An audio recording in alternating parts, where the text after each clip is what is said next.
Economista Andrés Arauz, buenos días, gracias por aceptar conversar con Ecuador en directo, bienvenido.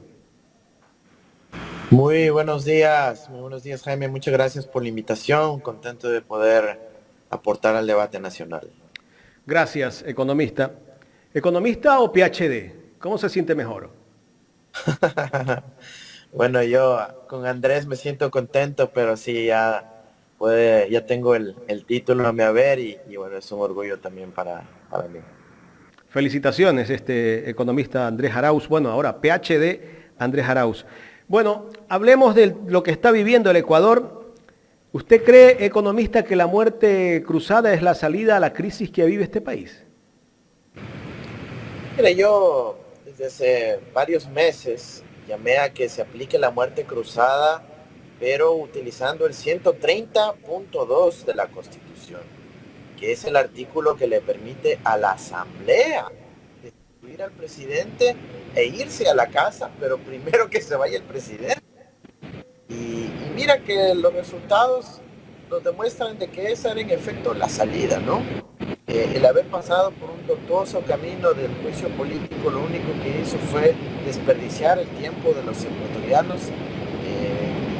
Evidentemente, la culpabilidad de Lazo, reconocida por el hecho de que él mismo aplica la muerte cruzada, pero creo que estamos desperdiciando tiempo valioso. Y ahora nuevamente, Lazo se prevé que se quede aproximadamente 6 meses más. En 90 días se realizará la primera vuelta electoral, pero luego hasta que se declaren resultados tiene como 3 meses más después de eso.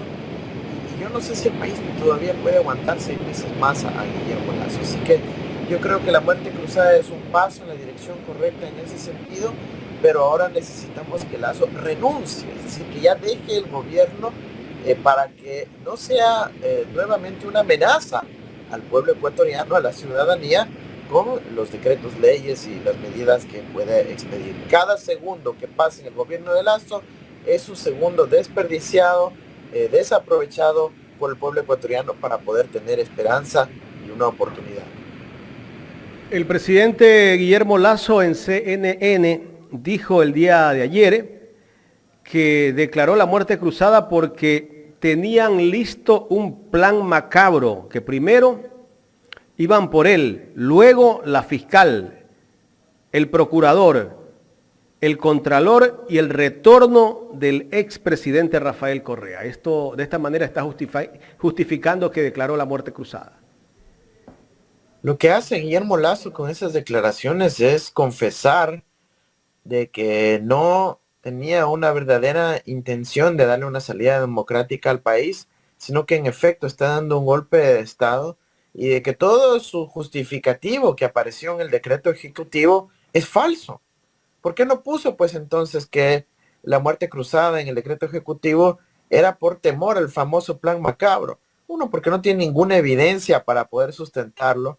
Y segundo, porque todos sabemos que era un mecanismo de huida, de poder salir del juicio político de forma cínica para eludir sus responsabilidades como jefe de Estado y para poder simplemente seguir gobernando, sacando a un actor político del juego, en este caso la Asamblea Nacional. Yo creo que el Lazo ha hecho una gravísima confesión en las declaraciones en CNN y además muestra un temor terrible, ¿no? De que tiene miedo a que la Asamblea ejerza su rol fiscalizador respecto a sus ex empleados, respecto a una figura como el Contralor, que ha sido un personaje que ocultó la realidad respecto a las propiedades offshore de Guillermo Lazo. Y por cierto, pronto veremos nuevas revelaciones concluyentes sobre su actividad offshore que generará un escándalo planetario. Correcto, con esto está develando el presidente Guillermo Lazo que no hay grave crisis política y conmoción social interna. Ahora es un plan macabro que hay de parte del expresidente Rafael Correa. Mira, yo creo que el país sí vive una conmoción gravísima, ¿no? Por el hecho de que Lazo sigue gobernando. Los indicadores respecto a los homicidios, la inseguridad ciudadana permanente, el hecho de que ha movilizado a las Fuerzas Armadas a ocupar las instalaciones de la Asamblea Nacional, Yo sí creo que eso es una conmoción interna, es una grave crisis política, pero la grave crisis política es Lasso. Él es el problema. Ahora, si es que estamos diciendo estas cosas porque queremos cuestionar la legalidad del decreto, yo creo que más bien es por el hecho de que se llama injerencia en otra función del Estado al suspender un proceso de fiscalización de juicio político ordenado a través de la Corte Constitucional. Yo creo que es por esa la razón que el decreto no tiene la justificación del caso, porque si bien, digamos, el presidente tiene la potestad de ejercer la muerte cruzada, no tiene la facultad o la potestad de suspender un proceso de fiscalización por parte de otra función del Estado, más aún cuando él es el afectado. Entonces, yo creo que sí hay un conflicto constitucional ahí, habrá que evaluarlo, pero reconozcamos un hecho, este es un hecho consumado. Él ya puso a los militares ahí, él ordenó que los militares hagan un pronunciamiento sobre la constitucionalidad de la muerte cruzada, y eso pues evidentemente genera un hecho consumado que nos hace más bien pensar en los pasos hacia adelante que incluyen la salida de Lasso del gobierno en este periodo interino y obviamente prepararnos para el proceso electoral en la construcción de un gran bloque histórico, de un gran frente amplio que pueda recoger las aspiraciones de la ciudadanía y obviamente los intereses de las organizaciones sociales, mujeres, sindicatos, trabajadores, pescadores, agricultores, campesinos, empresarios honestos, movimientos indígenas, pueblos y nacionalidades, para tener ese gran frente común que le urge al Ecuador y podamos recuperar la patria. Economista, usted tiene de pronto conocimiento, ¿por qué UNES no ha presentado una demanda de inconstitucionalidad de este decreto de muerte cruzada? Porque hemos visto al Partido Social Cristiano, a un ala de Pachacuti que han presentado 2 demandas de inconstitucionalidad. Mira, primero porque ya hay otros actores que lo están haciendo, incluyendo el expresidente de la Asamblea Nacional, Virgilio Saquicela. Yo creo que hay suficientes actores que están actuando respecto a aquello. Y pero segundo, porque nosotros creo que tenemos una posición mucho más realista, ¿no? Y es que ahí es un hecho consumado y malo bien la muerte cruzada y el adelanto de elecciones, el proceso de elecciones extraordinarias, da la posibilidad al pueblo ecuatoriano de pronunciarse democráticamente. Más bien los esfuerzos deben estar en evitar que los decretos leyes atenten en contra de los derechos de los ecuatorianos y que el proceso electoral pueda avanzar ejecutivamente, rápidamente, sin trabas por parte del Ejecutivo, sin que el Ministerio de Finanzas se niegue a darle el presupuesto al Consejo Nacional Electoral, evitando de que el Guillermo Lasso se interponga en el proceso normal de las elecciones y obviamente ojalá acelerando la salida de Lasso del gobierno porque Lasso es el problema principal que tiene el país según las encuestas de opinión. ¿Hay alguna posibilidad de que el economista Andrés Arauz sea candidato a la presidencia de la República? ¿Qué le ha dicho su partido? Mira, nosotros tenemos la posibilidad de terciar a la interna de nuestra organización política de forma democrática, participativa. Yo soy un soldado del progresismo latinoamericano, yo tengo mis convicciones absolutamente claras, por lo tanto yo estaré donde se me asigne. No tengo una aspiración personal de liderar una candidatura, sino de poder servir a mi pueblo en el lugar que se me asigne. Ahora, abocado a los temas de la integración regional, en una serie de otros proyectos que tienen impacto transformador en las finanzas globales, pero el país sabe que puede contar conmigo si es que esa es la decisión colectiva a la que se llega. Yo soy absolutamente orgánico y no tengo ninguna aspiración personal en ese sentido. Hace pocos días se divulgó una encuesta donde estaba el expresidente Rafael Correa en una posibilidad de ser candidato y estaba el economista Andrés Arauz. En esa encuesta, los dos ganaban la presidencia de la República, pero con mayor fuerza el economista Rafael Correa y seguía el economista Andrés Arauz. Sí, absolutamente. Todos reconocemos el indudable liderazgo de Rafael Correa que tiene en el Ecuador y en América Latina, ¿no? Rafael Correa es un ícono de la historia y evidentemente tiene un peso político enorme. Y es justamente esa la razón por la cual fue el binomio de la esperanza en el año 2021, cuando estuvimos Andrés Arauz y Rafael Correa en la papeleta, hasta que llegó una sentencia de casación, la casación más rápida de la historia del derecho romano, la casación más rápida de la historia del Ecuador y del mundo, en donde llegó como sentencia final y definitiva para excluirle, además con el argumento del influjo psíquico, de la participación electoral. Imagínate, Jaime, el resultado que hubiésemos tenido en el Ecuador con Rafael Correa en la papeleta en el año 2021.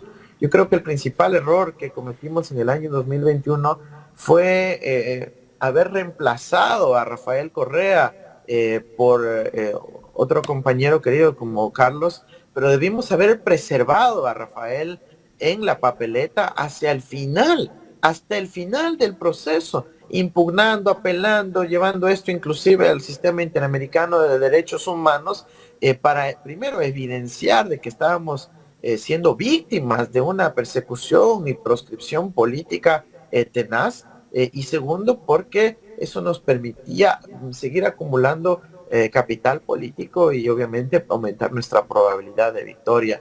Así que yo creo que eso lo tiene claro todo el Ecuador y es por eso mismo que ponen tantas barreras y obstáculos al retorno de Rafael Correa al país y a su participación electoral. Se habla de una posible persecución política contra los dirigentes o líderes de la Revolución Ciudadana. Ya por ahí leemos algunos actores políticos y periodistas afín a este gobierno de que están pidiendo, pues, e incluso que se firme un decreto para eliminar el Consejo de Participación Ciudadana y Control Social, porque quienes están allí liderando ese consejo son gente vinculada al expresidente Rafael Correa. Mira, es un absurdo, pero estamos en época de absurdos, ¿no? Lamentablemente yo creo que sí hay amenazas de deriva autoritaria en el gobierno de Guillermo Lasso. Yo creo que el haber dispuesto que los militares den un pronunciamiento respecto a la constitucionalidad del decreto de muerte cruzada ya es una pésima señal. Creo que el país tiene que estar alerta ante varias cosas. Vimos el allanamiento ayer publicitado por la Fiscalía de un miembro del Consejo Nacional de la Judicatura. Creo que eso debería arreglarse para que no sea permitido. Es un claro conflicto de interés en donde la Fiscalía allana a sus superiores porque están en desacuerdo con medidas respecto a la propia Fiscalía. Y eso se conoce como el derecho penal del enemigo y tiene, digamos, una doctrina de la filosofía fascista que plantea que cuando las fuerzas, digamos, las autoridades judiciales no se someten a la fuerza autoritaria, pues también hay que allanarles a las autoridades judiciales. Entonces, hay historia del siglo XX que describe muy bien cómo operan estos mecanismos de intimidación, de amedrentamiento, y lamentablemente no podemos descartar que quieran hacer acciones obviamente ficticias e inventadas, como lo hicieron en el caso del ELN en mi campaña, pero ahora para atentar en contra de una función del Estado como es el de la participación ciudadana y control social. Alerta Ecuador. ¿Cómo será el gobierno de Guillermo Lasso en estos 6 meses que estará gobernando vía decreto? Mira, seguramente como están tan desconectados de la realidad de los ecuatorianos, pensarán que tienen un juguete nuevo que se llama decreto ley y que pueden disponer con su mera autoridad e imponer, ¿no es cierto?, sus leyes neoliberales, sus, digamos, aspiraciones sobre gobernar al Ecuador a la medida del bolsillo del Banco de Guayaquil. Pero ahí los ecuatorianos somos los que tenemos que darles un baño de realidad o inclusive un chirlazo de realidad al gobierno de Lasso, es decir, cuidado te atrevas a querer imponer la desregulación del ámbito laboral, de querer quitar los derechos de los trabajadores, de querer privatizar la seguridad social. Ahí está el señor de la Torre, protagonista del feriado bancario, queriendo privatizar la seguridad social, aumentar la edad de jubilación, disminuir las pensiones. ¿Vamos a aceptar eso realmente los ecuatorianos con un decreto ley o estaremos ahí firmes con la Constitución en la mano y en las calles actuando para impedir ese tipo de medidas? Yo creo que hay que darle un buen chirlazo de realidad a Guillermo Lasso para que no se atreva a querer expedir estas medidas con juguete nuevo llamado decreto ley. Pero la Corte Constitucional tendrá el control de todos los decretos. O sea, no es que va a gobernar con decretos que a él se le antoje. Ahora hay que ver si esa Corte estará a favor de quien está gobernando en este momento. Mira, la Corte tiene la competencia de evaluar 3 criterios. Si es que el proyecto de ley es económico, obvio. Si es que es urgente, fácilmente justificable. Y si es que no es inconstitucional. Ahí es donde podría haber un poquito de análisis mayor y sobre todo de mi esperanza y ojalá un llamado a la ciudadanía para que esté también atenta a la labor de la Corte. Lo mejor que puede hacer la Corte es recibir el decreto de Lasso y ponerse a estudiar a fondo la cuestión, demorarse unos 6 meses por lo menos, ¿no es cierto? Porque son temas profundos, que en una asamblea se demorarían al menos 90 días de análisis, con 137 legisladores más sus asesores. Imagínense, los pobrecitos jueces son apenas 9, poquitos asesores, ¿cómo van a poder procesar eso rápidamente? Entonces, ojalá se demoren bastante y así ninguno de esos decretos leyes pueda expedirse pronto y obviamente tengamos ya simplemente un gobierno en un itinerazgo que salga lo más pronto posible. En estos 6 meses Lasso hará lo que no ha podido hacer en estos 2 años de gobierno.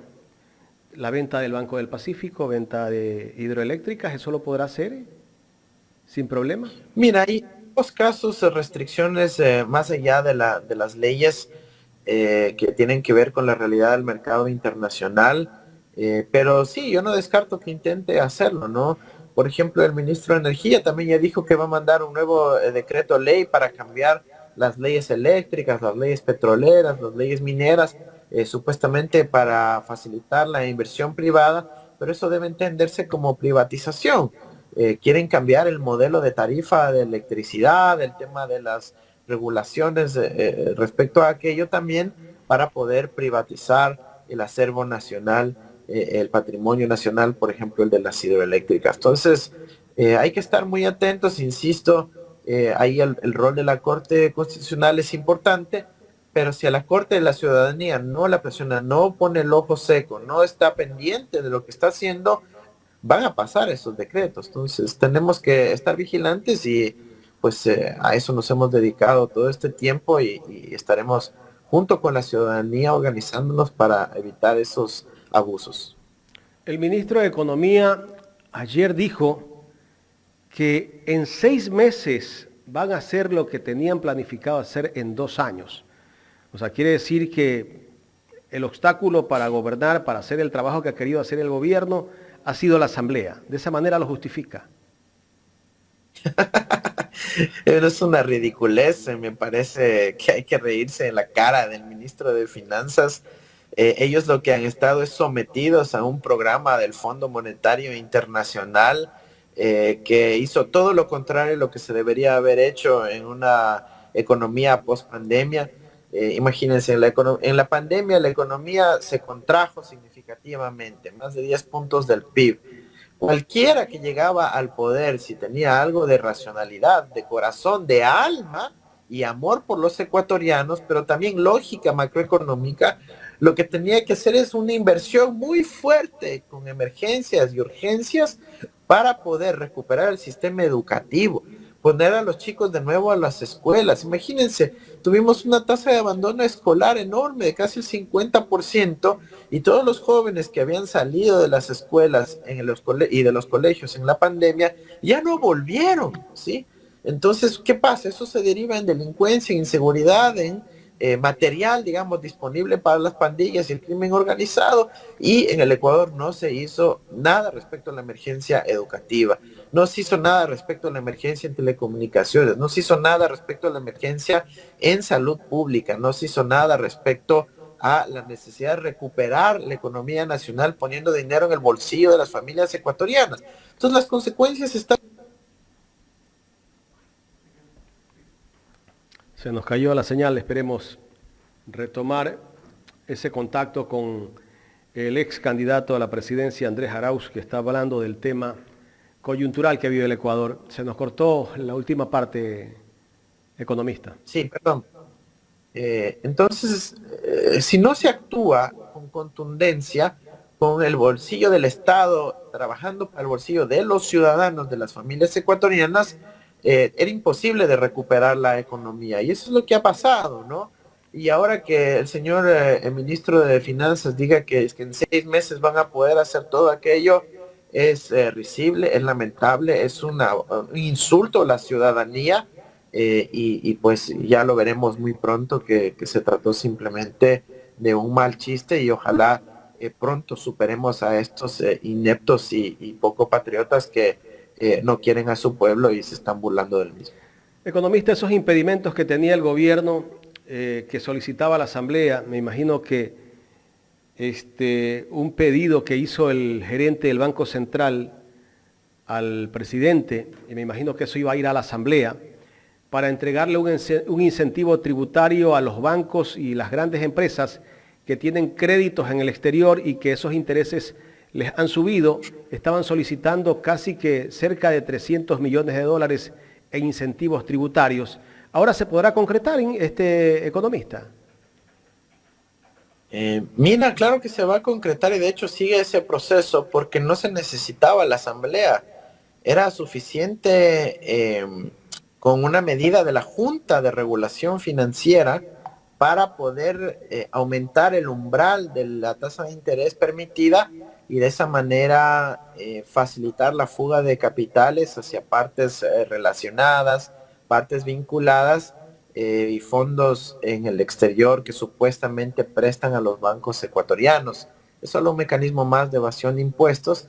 Y claro, el Banco Central y la Junta Financiera, todos puestos por Guillermo Lasso para trabajar para el Banco de Guayaquil y su banco privado, y ahora también otros banqueros que están dentro del gobierno de Lasso, se van a salir con la suya respecto a aquello. Los ecuatorianos tenemos que estar muy alertas.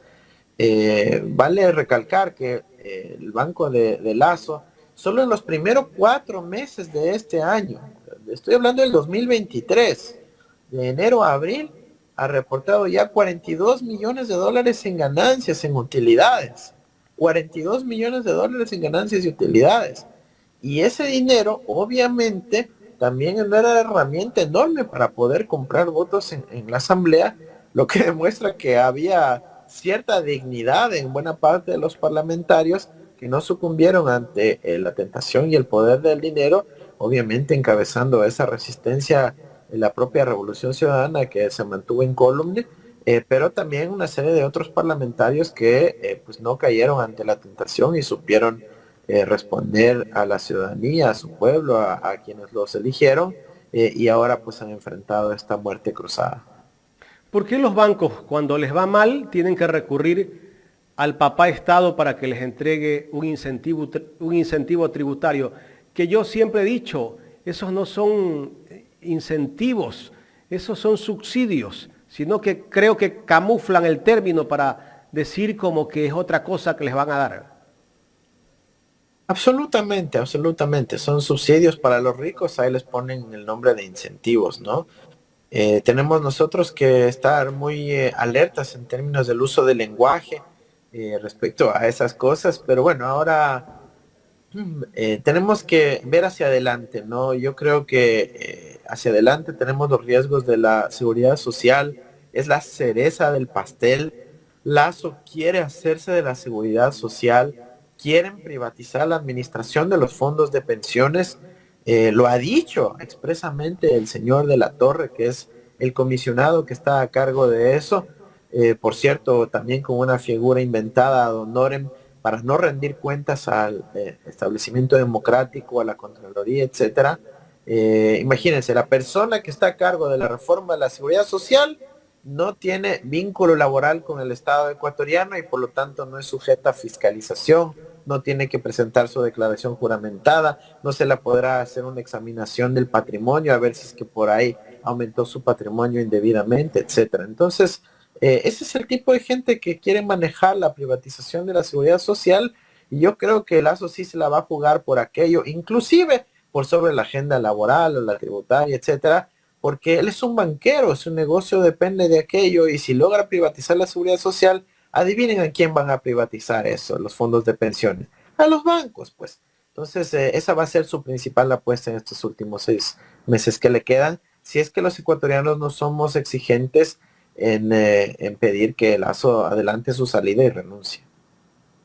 Economista, en la recta final ya de esta entrevista, yo leí que usted le ha presentado una demanda al fiscal general de Colombia, al señor Barbosa, creo que es el apellido.